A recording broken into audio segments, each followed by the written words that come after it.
Thank you, Center for Spiritual Living Denver, for your continued support. Thank you, Center for Spiritual Living Midtown Atlanta, for your monthly contribution. Thank you, Center for Spiritual Living North Jersey, for your monthly contribution. And Suze Ajay, thank you for your very generous donation.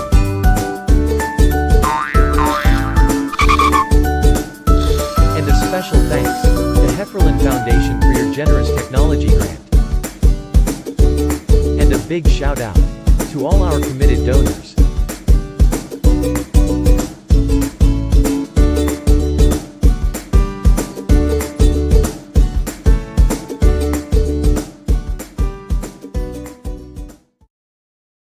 New Thought Media Network is on the rise.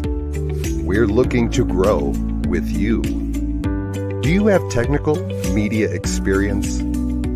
Or perhaps a desire to learn? Are you willing to volunteer your precious time and attention? We share this message to benefit all.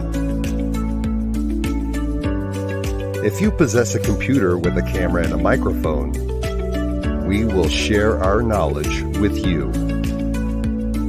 Behind the scenes or being the star, let us bless our one. Contact us at info@ntmedia.org.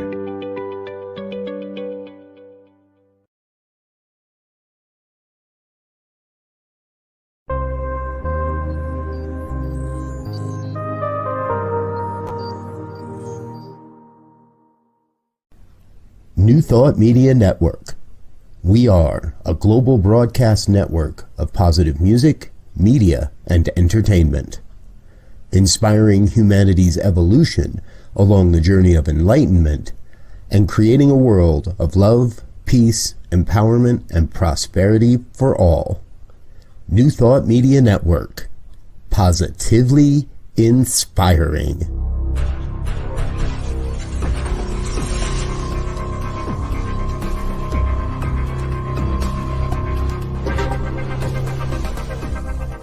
Live from a secure concrete bunker somewhere in Ohio, New Thought Media Network presents Pastor Michael Mangus with Friday's Fireside Chat, spiritual conversation for today. Here he is from the secret radio room, surrounded by thousands of watts, Pastor Michael Mangus.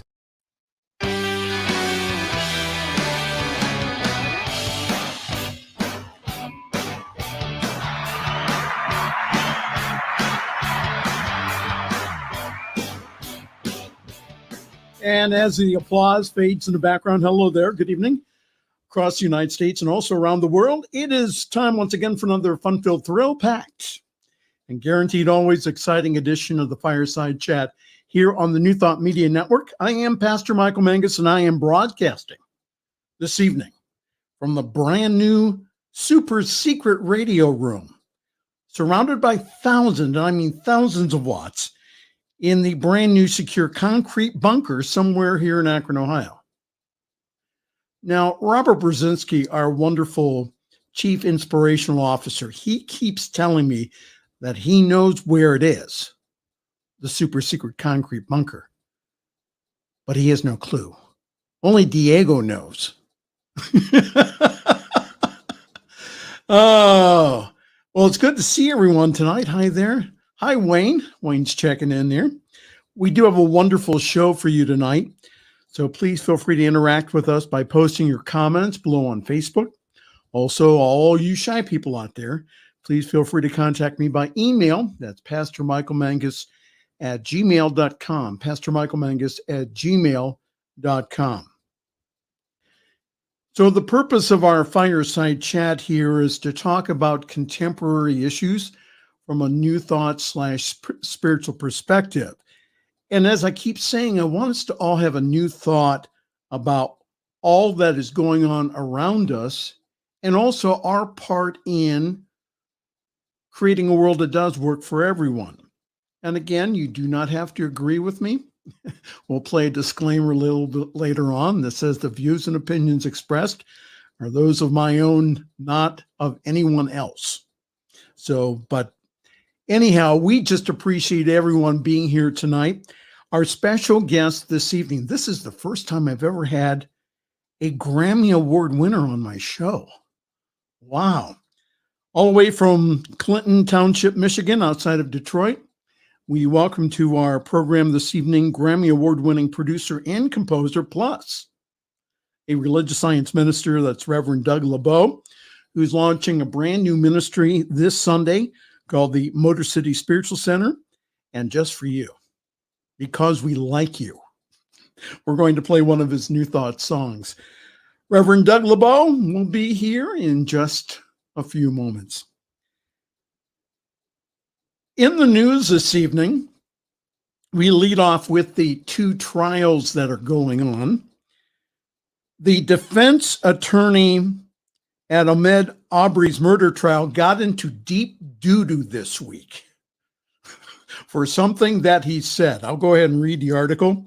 It says, a defense attorney in the trial over the killing of black jogger Ahmaud Arbery offered my apologies, in quotes, my apologies to anyone who might have been inadvertently offended after he objected a day earlier to civil rights leader Reverend Al attending the proceedings to support the victim's family. I will let the court know if my statements yesterday were overly broad. I will follow up with a more specific motion on Monday, putting those concerns in proper context, and my apologies to anyone who might have been offended. And those were the words of lawyer Kevin Gout. Gout created a furor on Thursday when he decried what he saw as a precedent where we were going to bring high-profile members of the African-American community into the courtroom to sit with the family during the trial in the presence of the jury. I believe that that's intimidating, and it's an attempt to pressure, he said. The three defendants in the case are white, as are 11 of the 12 jurors. Interesting. The judge told the defense attorney that he did not object to Sharpton taking the place of an Arbery family member as long as there were no disruptions. Gout said on Thursday that he has nothing personally against Sharpton, adding, and I think this is what got him into trouble, we don't want any more black pastors coming in here or another Jesse Jackson, whoever it was here earlier in the week, sitting with the victim's family trying to influence a jury in this case. Isn't that interesting? So my question here is, if Mr. Arbery was white, would the attorney object to white pastors being there? The statement was meant to Reverend Al Sharpton and other civil rights leaders attending the trial to support the family. The jury does have, again, 11 whites and also one black. And again, the stereotypes here are extremely clear. If the man is African American, the stereotype is that he is dangerous, which is not true at all. Racism has no place in our judicial or our law enforcement. No place at all. If we really believe in a global vision of a world that does work for everyone, then everyone must speak up for civil rights and justice for all people. And if you want to find out more how to do that, join us on Sunday evening here at the New Thought Media Network during Reverend Dr. Charlotte's show, the Sunday evening masterclass. We are going to have the president of the Washington, D.C. NAACP, Akosua Ali, who will speak on sacred activism. How cool is that? That's this Sunday at 8 p.m. Eastern here on the New Thought Media Network. Sacred activism. In the other trial here, testimony has concluded in Kyle Rittenhouse's trial. And this is from CNN. After more than 30 witnesses testifying in the Kyle Rittenhouse homicide trial, the case that has grabbed the nation's attention is moving into its final stages. Testimony, which spanned more than a week, is wrapping up on Thursday, and closing arguments are slated to begin on Monday. Rittenhouse has pleaded not guilty to 6 charges, including first-degree intentional homicide, first-degree reckless homicide, and first-degree attempted intentional homicide for shooting at 4 people during the August 2020 chaotic protest in Kenosha, Wisconsin, following the police shooting of Jacob Blake. 2 of the people that Rittenhouse shot at died, and 1 was wounded. In a very emotional testimony on Wednesday, Rittenhouse said that he knew that Rosenbaum was unarmed when he ran towards him, saying that he pointed the gun at Rosenbaum to deter him. Rittenhouse, now 18, now he was 17 last year when this happened, noted that he was aware of pointing a rifle at someone is dangerous. No kidding. The testimony was crucial to both prosecution and defense arguments about his actions on that night. The prosecution is trying to show that Rittenhouse's actions were reckless and criminal, while the defense said that he acted in self-defense. Something to think about here that I saw on Facebook this week, and I just put that out there for us to think about. And this is from writer Santiago Mayer, who wrote this. He says, "Let's be clear. If a black 17-year-old had crossed state lines to arm himself with an illegally acquired assault rifle, attend a MAGA rally, picked a fight, and then shot 3 people, killing 2 of them, the trial would simply be a formality. He'd be in prison for life." And the other meme this week, why aren't we just glazing over the fact that Kyle Rittenhouse's mother put her minor child into a vehicle, drove him across state lines, and dropped him off in the middle of a riot where he armed himself with an assault rifle and shot 3 people? Why is she not behind bars? Again, this is all something to think about here. We all need to demand for a justice system that does work for everyone. Well, hi there. Good evening. You are watching the Friday evening Fireside Chat here on the New Thought Media Network. Pastor Michael Mangus with you. And in a few moments, he's waiting in the background, working on his sermon for Sunday. The Reverend Doug LeBow, and he will be sharing with us about his brand new community coming from outside of Detroit called the Motor City Spiritual Center. So we'll be talking with Doug here in just a few moments. Finally, this evening, I wanted to reread something that I talked about last week, but I want to be able, for those people who have not heard this, I want to be able to, again, to share it with you, because this is being talked about at New Thought Centers, at Facebook posts, all across the country and around the world. So the debate is going on in New Thought Centers about mask wearing at services. So last week on Facebook, one of the CSL practitioners posted the following. She wrote, "Simple question. Why do CSL churches require its members to wear masks when attending services rather than make it an option of having a mask-wearing area and an area where masks are not required? I know and accept that it is done unto us as we believe. It is done unto me as I believe. I am not comfortable with wearing a mask, and I know that I breathe in life with every breath. All thoughts and comments are welcomed.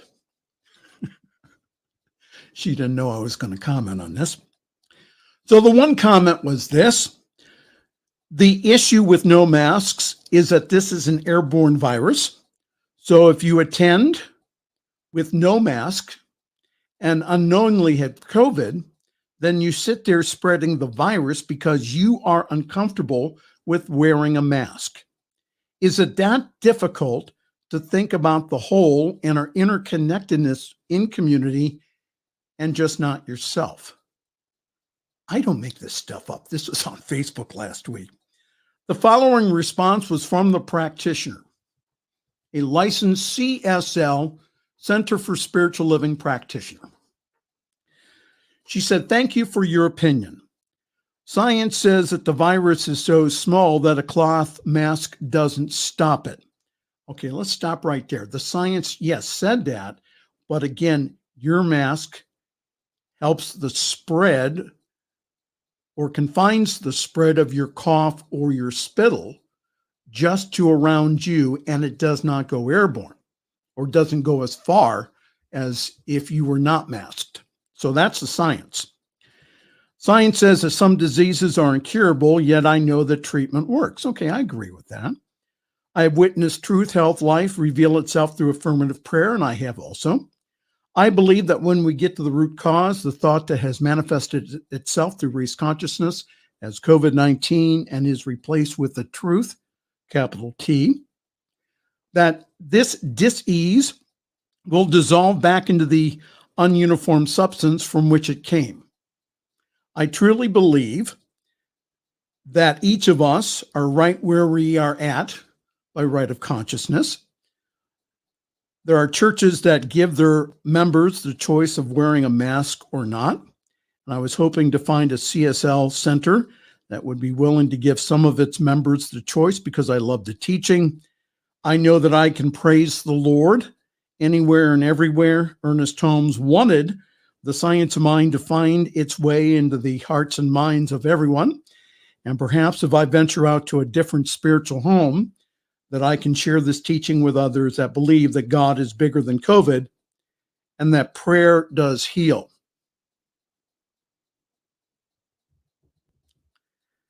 The response was this: sounds like you figured it out for yourself. Many people are doing the same.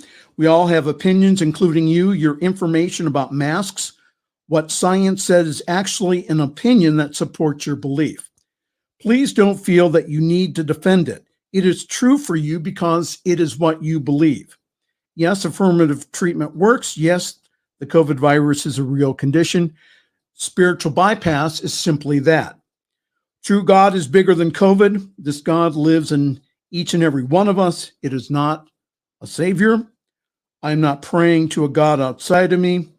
Each center is figuring it all out, their responsibilities for the whole and not for individuals. Perhaps you could attend a center that offers no masks as an option. Sounds like that would work for you. We all get to choose while not making each other bad or wrong in our choices. This goes on. Thank you for your comments, she writes. This is the practitioner who started this all off. I have found that a church that offers the choice to its members, I listened to their minister admit to his congregation that he was conflicted because their faith taught the power of prayer and that God was greater than anything of man, greater than COVID. He felt that the mask mandate was not congruent to what he preached and taught. He understood the fear has no place to hide or be tolerated in God's house, and made the courageous decision to allow the choice to be with each of his members. And he said it was the only way that he could face his congregation. And there were a few folks afraid that they would lose members, but their congregation has grown. So that was one center.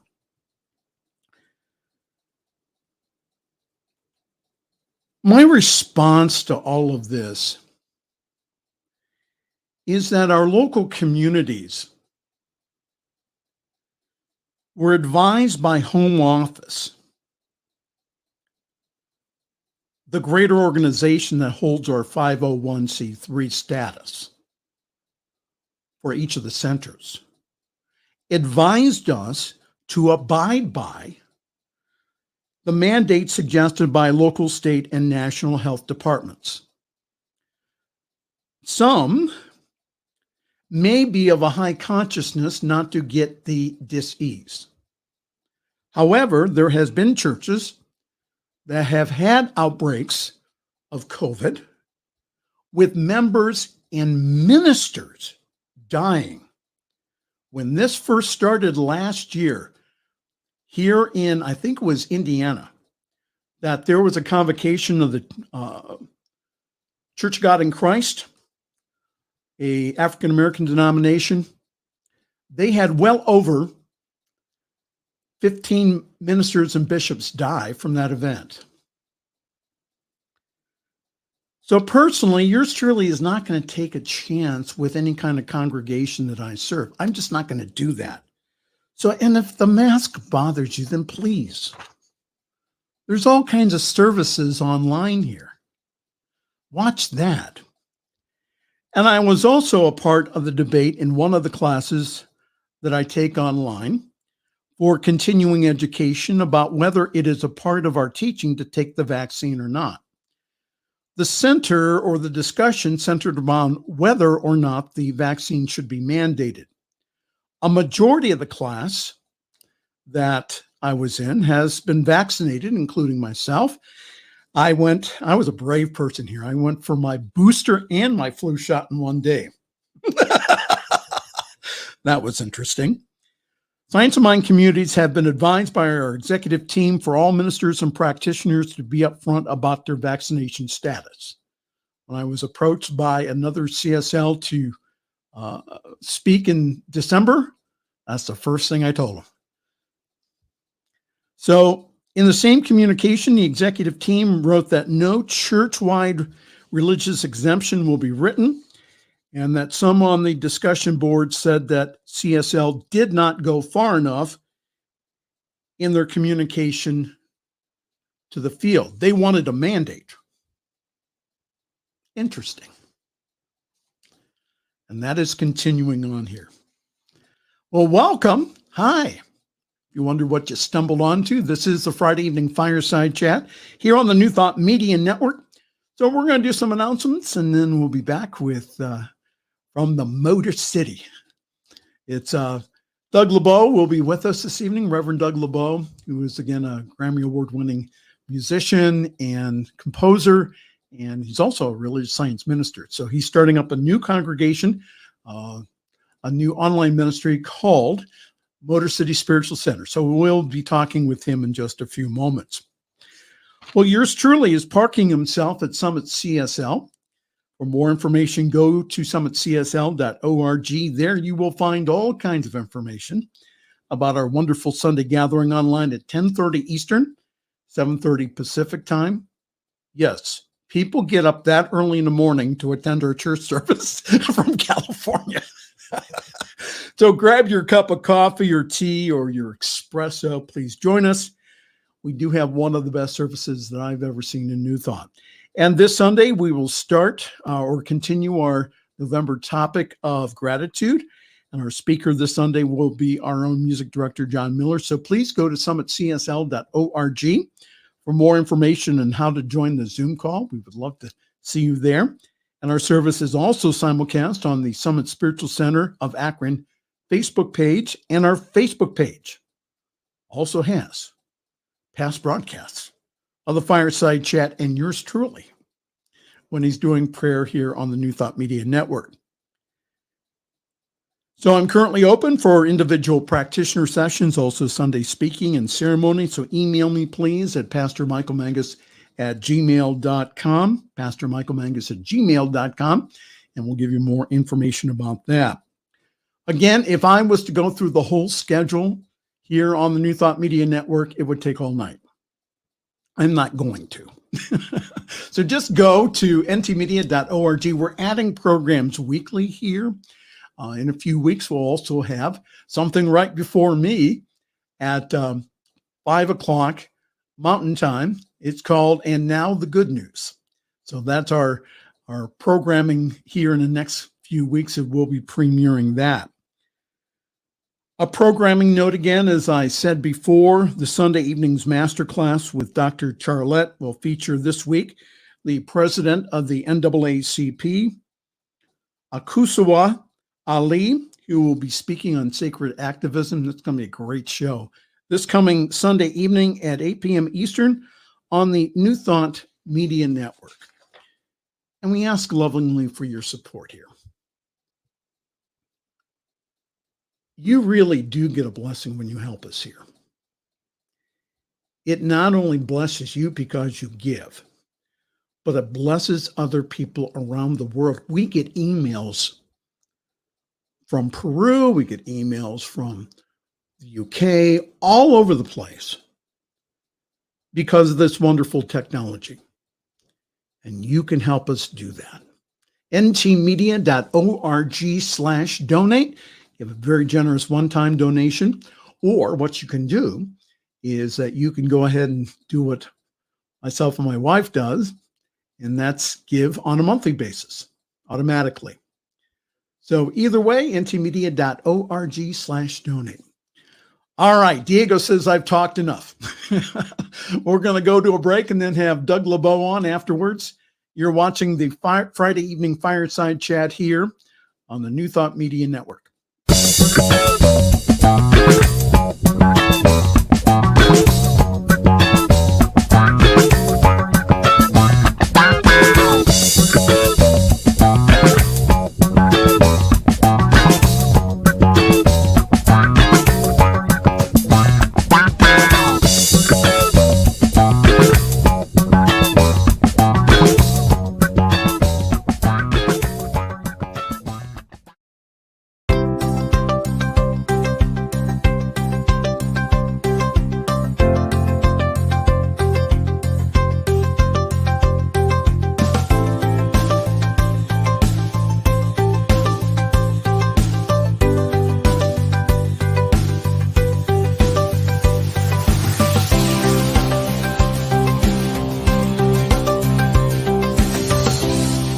The views and opinions expressed by Pastor Michael Mangus are generally right.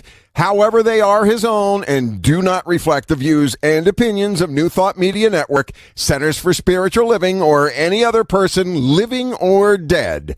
As they say in the 12-Step Recovery Program, take what you like and leave the rest. Here again is Pastor Michael. It is a real honor to have on our show this evening Reverend Doug LeBow.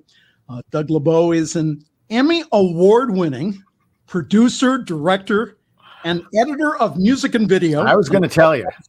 Oh, you were? I was going to tell you. Oh, well, let me do it. Okay, I have it right here. You're interrupting me. No. Okay, as well as a composer, arranger, music supervisor, and music preparer and engraver. Does that mean that you engrave music? You know, it used to be that it was engraved on metal plates and then printed, but nowadays it's all done with computers. All done with computers. Okay.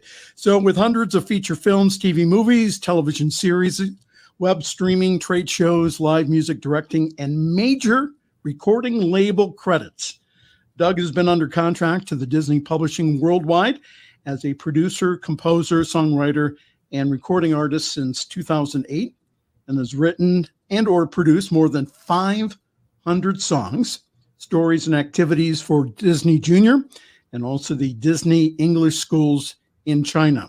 That's right. And previously, Doug completed a 4-year, 635-episode stint as a music director on General Hospital.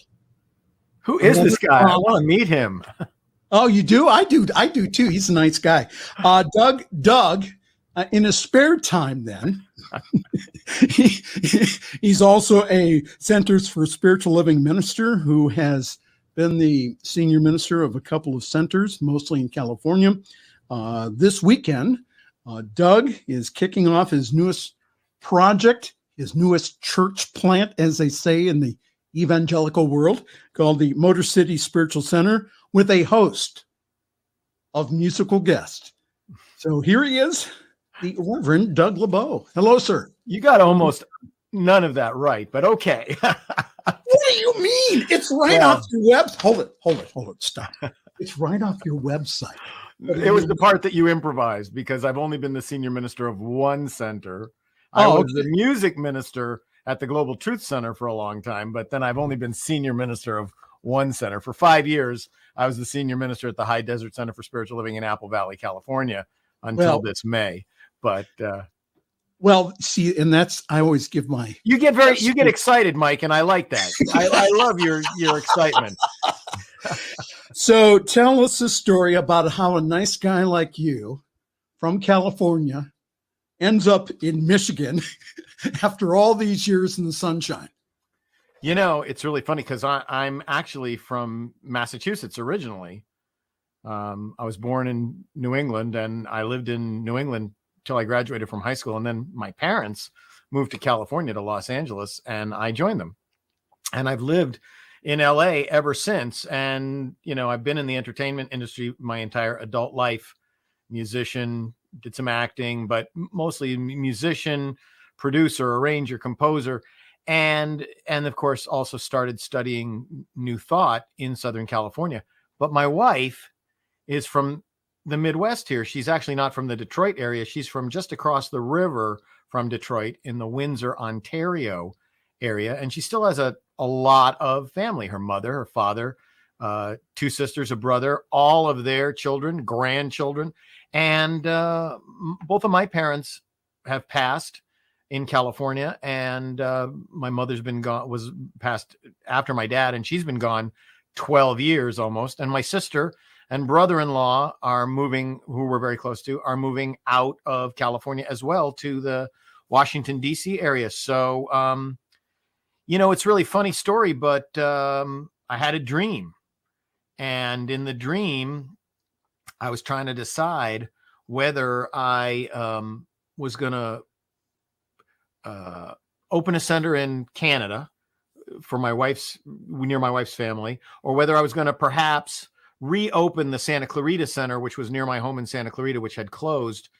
And in this dream, I was asking my wife about it, and I got really excited by the dream. And I happened to call former executive director Sonia Byrne about this dream I had. And she said, I really like the idea of you opening a center in Canada, but have you ever looked at Michigan? And I said, why? And then at that point, she mentioned to me that we were going to have a retreat center in Michigan, and that there was a need for more communities in Michigan. And when I started looking at the home prices in Michigan compared to the home prices in California, and also the fact that since COVID, Disney doesn't really care where I am. And in fact, my wife, who's also a CSL minister, but is a marriage and family therapist, her entire industry has gone to telehealth pretty much. And it doesn't matter where she lives either. So we thought maybe this would be a good opportunity for us to spend time with my wife's family, which we hadn't done really in the 30 plus years we've been married. And so we prayed on it for about a minute, made the decision, put it into motion. And here we are, just exactly 1 year later, living in Michigan. How wonderful. Now, are you able to cross the Canadian border? Yeah, we can. You have to get a COVID test. You have to be vaccinated, first of all, and you have to get a COVID test every time you go across. Like my wife's parents are moving into a retirement home, and so my wife's been going back and forth to help them with their packing and stuff. And I'm actually going back. My wife's going tomorrow for the weekend, and I'm going back across the border on Tuesday to help my brother-in-law with a bunch of stuff. But yeah, you can go back and forth, but you have to have a test. And it's a little bit tricky because the test can't be older than 72 hours. Okay. And the test takes almost 72 hours to get the results. So you got to go and get the test. You got a time when you're planning to go across the border and get the test, and then wait for the results and then go across the border. But you can. Well, at least you guys, they shut the borders down for a while, so I'm glad you guys are. They opened up after we moved here. Yeah, we were. It's really a blessing.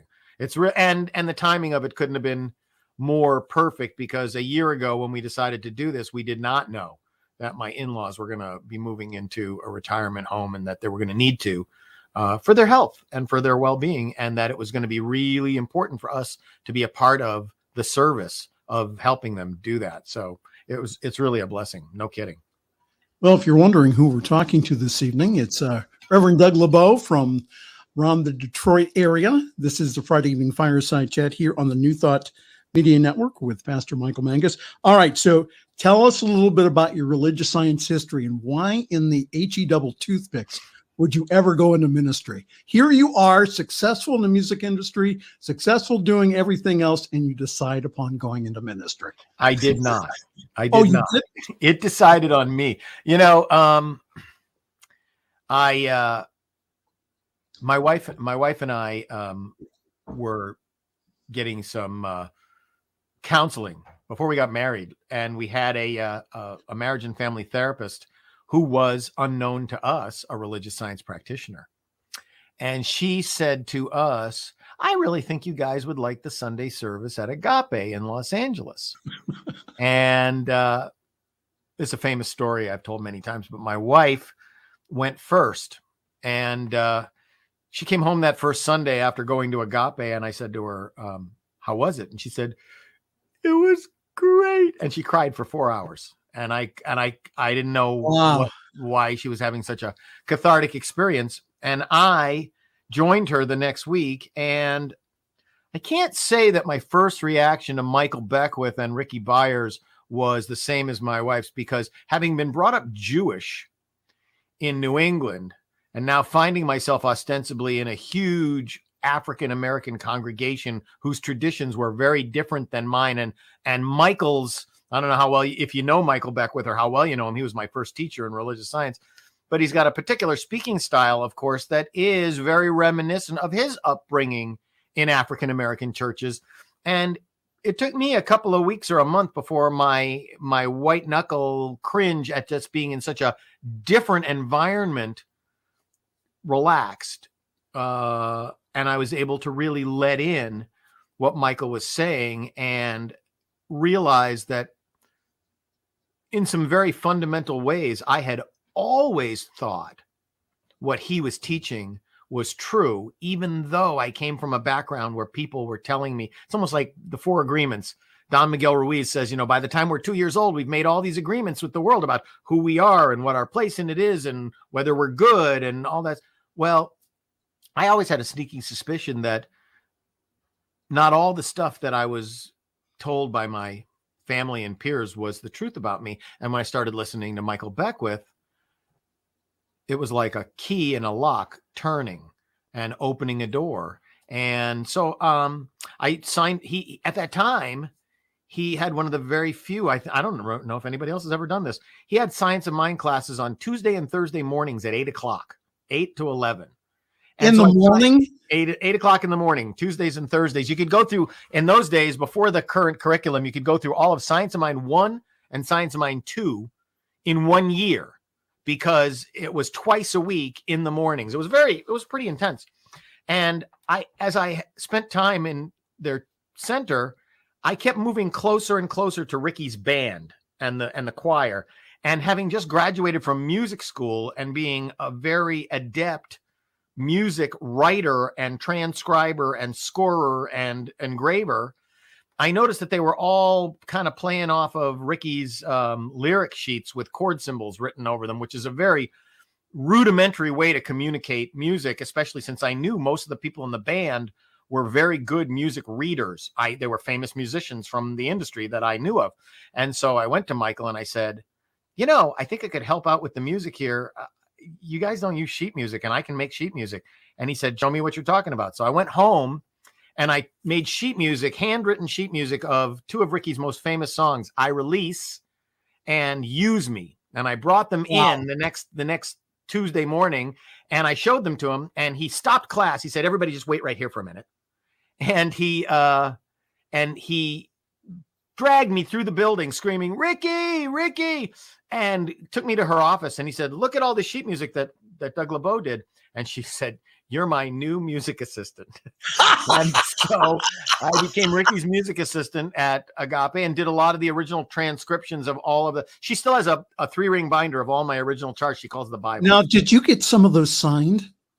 No, I never. Okay. No, when you're in the moment with people who are your colleagues and friends, you don't do that stuff. So okay. All right. So from there, Agape from there, I didn't hear your question. What was your question? No, I was saying, how cool is that? It is cool. It was cool. Agape then moved farther away from us, south, and we checked out a center in Beverly Hills, Reverend Dr. David Walker, where I met a young practitioner who later became a minister named James Mellon. Oh, And man. James is a very brilliant speaker, and he was trying out. He rented a theater in North Hollywood called the American Renegade Theater, which later became the Global Truth, the NoHo Arts Center for New Thought, which became the Global Truth Center. And he wanted to, Dr. David Walker, may he rest in peace, would never let any of his staff ministers ever speak on a Sunday morning. So James wanted to have an opportunity to do the first 4 Sundays, quote unquote, of January, which we all do at the beginning. In some way, we all take the introduction to the Science of Mind textbook and break it up into 4 lessons during the first 4 weeks. So James rented a theater and did 4 Monday evenings. And after the first, and he asked me to do music, and his husband, Kevin, and I, and a couple other people did music. And after that first Monday night, he was so brilliant. I called my wife and said, next week, you got to get a babysitter and come down and hear James, because we got to start a church together. And I said to him, we got to start a church. And he wasn't quite ready yet. But about a year later, 8 months later, he called me up and said, okay, I'm ready now. Let's start a church, and I'll be the founding pastor and you'll be the founding music director. And he took all of his people who joined the church, all of us together through the entire Science of Mind curriculum together from the beginning to the end, through practitioner training and through ministerial school. And then I wasn't expecting to be, this goes all the way back to answer your question. I wasn't really expecting to be a minister. I was we had a hot band, and I had a great choir, and we were doing all that stuff. And I'm one of the few, there's only 2 or 3 other pro music directors in religious science who really are trained musicians. There's a few of us, but I don't know. I just kind of got the call that I should also maybe speak on a Sunday every once in a while. Started doing that, and things just went from there. So the tradition that Doug was raised in, or through religious science, is international. That is correct. Religious science. And so, yeah, they had 400 Science International. Yes, they had 400 class, that was your ministerial class. So how wonderful is that? And I mean, you were mentioning some real giants of religious science, including Dr. Walker, of which, again, you don't hear that name much anymore, but not anymore. He was a real giant. So tell us about your new church plant here in called the Motor City Spiritual Center. And I know that for right now, services are going to be online.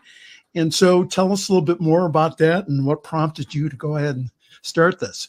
Well, first of all, thank you for mentioning that it's only online right now. And going back to your original news story about the practitioner with the questions, I just try to remind people all the time, science is real. Dr. Holmes believed in a prayer and a pill. He teaches in every single way that medical science is the same divine revelation of creative intelligence as everything else in this universe is. And it's not for us to decide what's important. If you build your home in California on the San Andreas Fault and there's an earthquake, it's not the world isn't being bad, and it's not the world's problem that you built your home on the San Andreas Fault. Or your consciousness. Pardon me? Or your consciousness. That's right. We're human beings, part of the human divine continuum, and it's all good. And when we say, if we talk about the principle that Dr. Holmes teaches, the principle of being, that God is all there is, and that we live in a universe where what we think and believe contributes to our experience, there's nothing good or bad in there about COVID. I had a great drummer in my band at the Global Truth Center, a guy named Ray Frisbee, great musician, who when he would get a cold, he used to say, "I'm hosting a party for biological microorganisms." How non-judgmental is that? Wow. Now you can say, "Party's over, I'm doing treatment, get out." But the truth of the matter is we don't deny the efficacy of viruses doing their job, whatever their job is. If we don't like the way they interact with us, that's a human decision. I don't even know if God notices, because it's all, if spirit, the universe, God has any conscious intention for us at all, I think it could only be what it has for itself, which is growth, expansion, and evolution, and good. And from the bigger picture, it's all good. That's not just a new age phrase. And I say new age with quotes around it because we're not new age, we're new thought. Right. We don't place the transformative power of ourself and our experience outside of ourself. The transformative power is within ourselves. It is ourselves. We individualize that power, but it's all good. And, or as Shakespeare would say, but only thinking makes it so. So only thinking makes it so. Well, the reason I read that is because that is one of everybody has the right to their opinion. Right. And so and we've had discussion. I'm in a class on Wednesday evenings, and we've had that discussion one minister saying, well, I don't know, if prayer works, then why are we doing that? Okay, go ahead. There's not a single religious science teacher that's ever been teaching any early lower level religious science class where somebody doesn't bring up Hitler and World War II and Holocaust and genocide, because how can that be good? How do bad things happen to good people? I mean, the truth of the matter is consciousness is consciousness. And, some nasty people really have a strong, faithful belief in what they think they know to be true, and they can manifest in the same way that anybody can.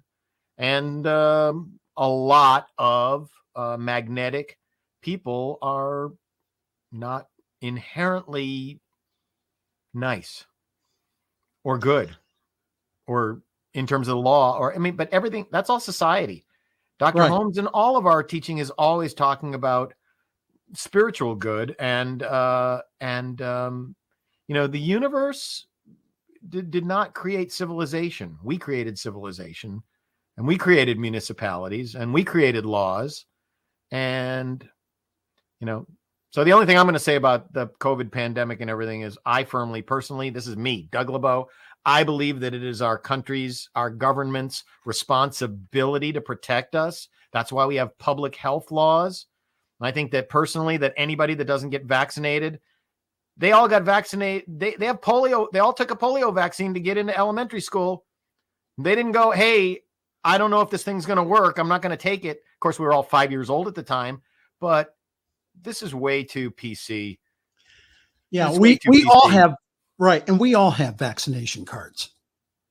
I mean, oh yeah, I grew up and, my mom was a nurse, and I got my mom's a nurse too, was a nurse too. I got two kids, and, they had the little yellow California public school vaccination cards. It's like, and yeah, we got those notifications. Hey, don't forget, school's coming up in 2 weeks. If your son doesn't have, or daughter doesn't have this thing, so. Yeah.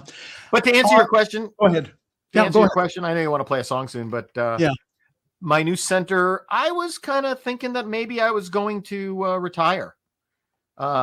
We moved here in June, and Sharon and I have really kind of enjoyed having our weekends off. And, ministers are kind of like vampires.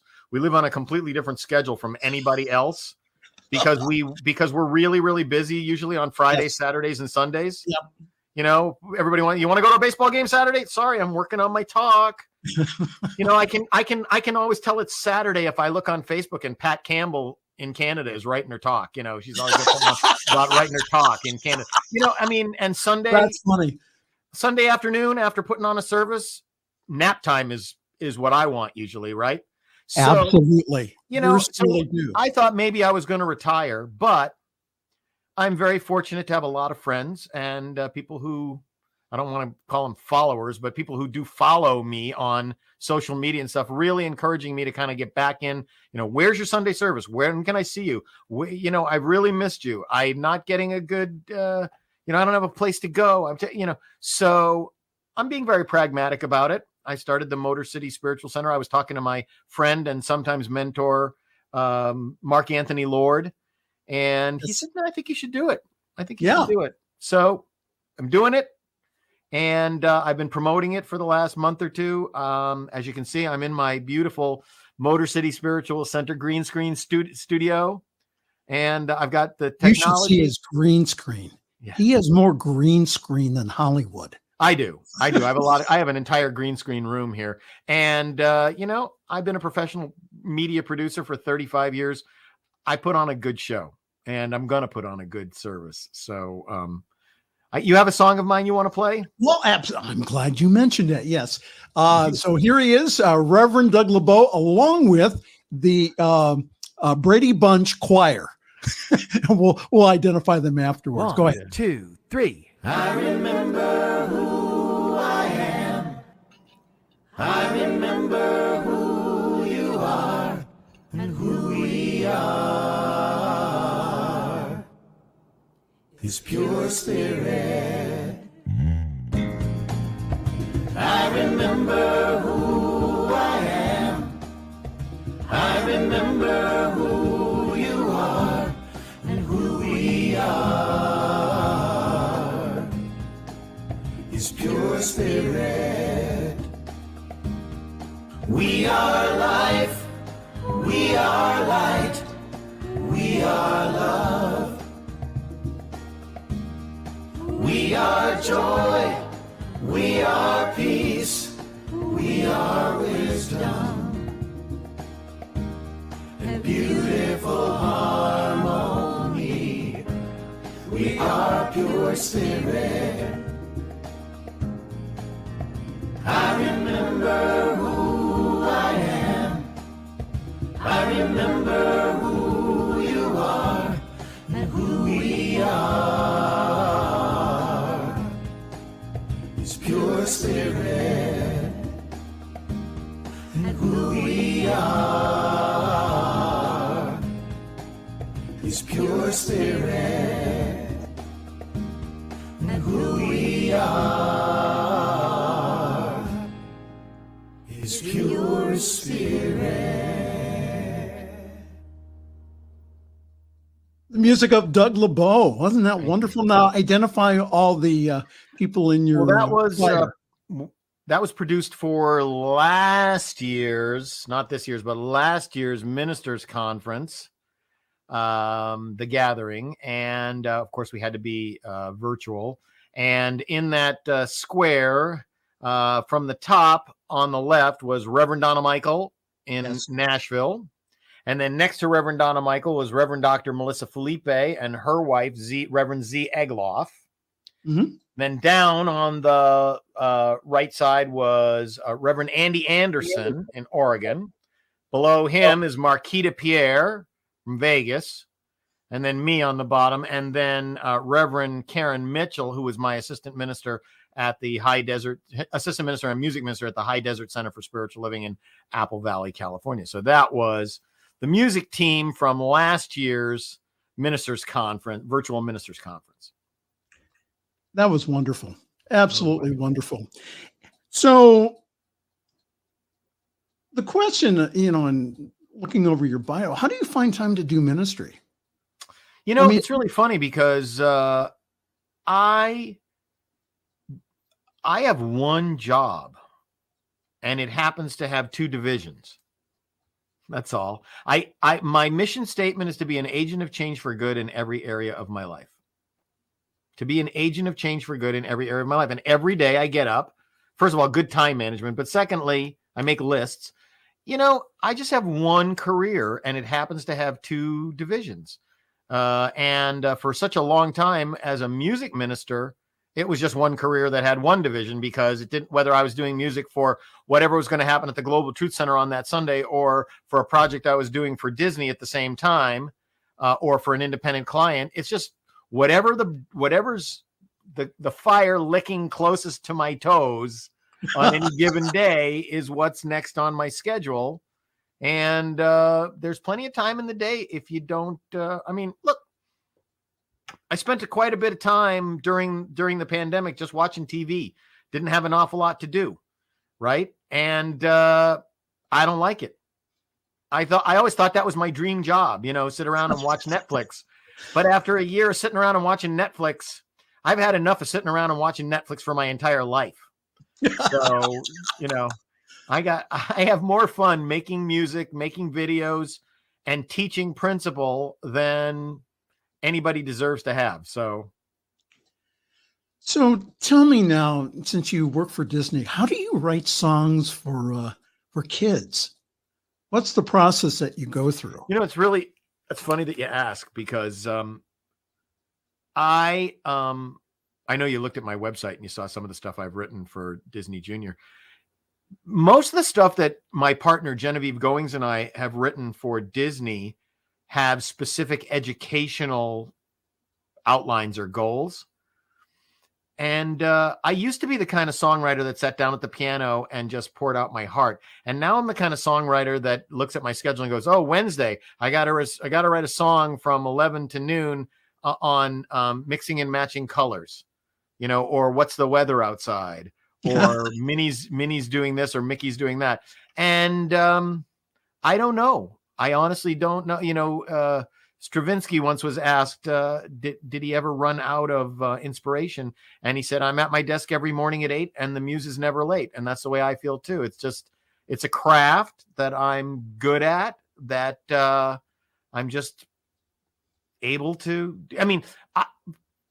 all the other quote unquote mechanical musical jobs, arranging to me is more of a mechanical musical job. Yeah, there's a lot of inspiration involved, but there's a lot of kind of format to arranging and orchestration from, the last 500 years of what music sounds like.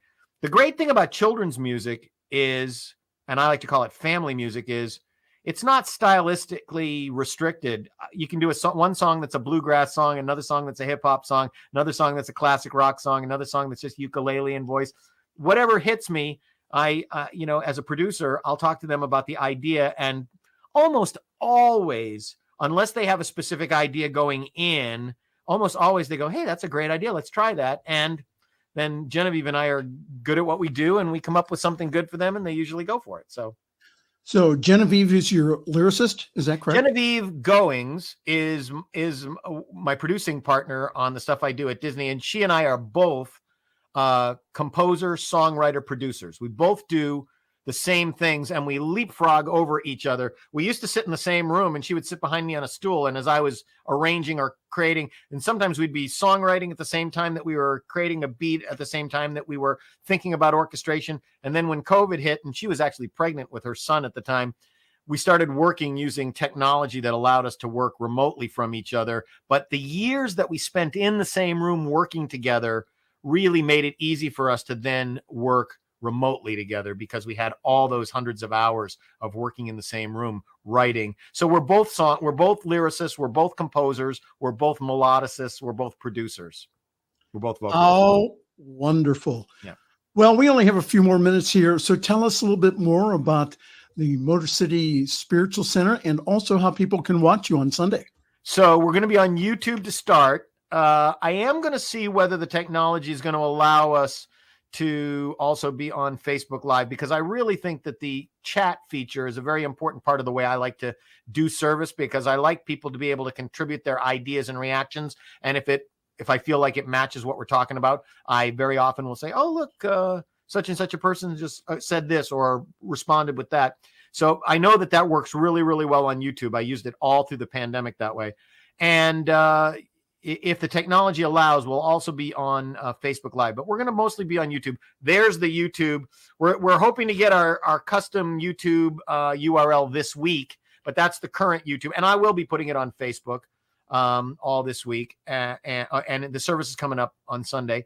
And as you said, we're going to be virtual only right now, because I'm in Michigan and COVID is surging in Michigan. And I just do not feel right about encouraging people to get together on my behalf for the teaching in a public place together, when I don't feel like it's safe to do that for especially some older people. And I'm a young 64 years old, but I know a lot of people who are interested in what I'm teaching are older, and I don't really want to put them at risk.